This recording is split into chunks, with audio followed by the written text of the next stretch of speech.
आणि शेवटाकडे तो मुलाखतीच्या सर तुम्हाला विचारतो की या येणाऱ्या बोर्डाच्या परीक्षांच्या पार्श्वभूमीवर विद्यार्थी आणि पालकांना तुम्ही एक्झाम वॉरियर म्हणून नेमका काय गुरुमंत्र देऊ इच्छिता? आता सांगितल्याप्रमाणे खरं तर प्रधानमंत्र्यांनी खूप चांगल्या पद्धतीने सांगितलेलं आहे, वेगळ्या एका प्रकारातून सांगितलेलं आहे आणि 9 वर्ष वेगवेगळ्या प्रकारचे ट्रेंडच्या माध्यमातून ही जनजागृती खऱ्या अर्थाने चालू आहे. तर विद्यार्थ्यांना एवढाच सल्ला देतो की परीक्षा हे अंतिम सत्य नाही आहे, त्याच्या पलीकडचं एक चांगल्या प्रकारचं जग आहे आणि ते अनुभवण्यासाठी या ठिकाणी मोठ्या आत्मविश्वासानं, संयमानं, धीरानं या ठिकाणी तुम्ही जा. संपूर्ण देश तुमच्या सोबत आहे.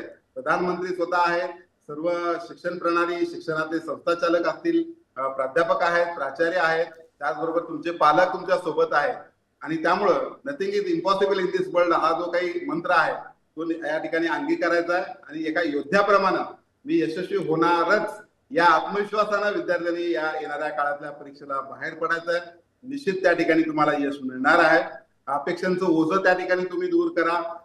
जे काही तुमच्यामध्ये न्यूनगंड आलेला आहे तो त्या ठिकाणी तुम्ही बाजूला सारा आणि अतिशय जोमानं त्या ठिकाणी तुम्ही परीक्षेला सामोरे जाणार आहात. खूप छान पद्धतीने तुमचं लिखाणाच्या गतीपासून ते तुमचा हस्ताक्षर पासून अतिशय छान पद्धतीने त्या पद्धतीने तुम्ही खरं तर सामोरे जाणार आहात आणि पालकांना पण या ठिकाणी सांगायचं की अतिशय चांगल्या प्रकारचं पूरक पोषक वातावरण या मुलांसाठी त्या ठिकाणी निर्माण करा. किती मार्क घेतले त्यापेक्षा तू किती चांगला माणूस झाला हे बघण्याची खरी तर ती परीक्षा आहे. तर त्यामुळं त्याच्यावर अपेक्षाचं बर्डन, अपेक्षाचं ओझं त्या ठिकाणी लादू नका. अतिशय चांगल्या प्रकारची वेळ त्याला द्या, क्वालिटी वेळ द्या, क्वांटिटी पेक्षा क्वालिटी वेळ द्याला म्हणून आपण ती खूप महत्वाची आहे. त्याच्या पिढ्याकडे अतिशय चांगलं लक्ष द्या. अगदी अगदी अगदी निश्चितच सर. म्हणजे तुम्ही आता सांगितलं त्याच अनुषंगाने मी पुढे म्हणतो की विद्यार्थी मित्रांनी हे पुढे लक्षात ठेवलं पाहिजे की आपल्या आयुष्याचा पूर्ण जो प्रवास आहे या प्रवासामधला हा एक फक्त थांबा आहे परीक्षा ही.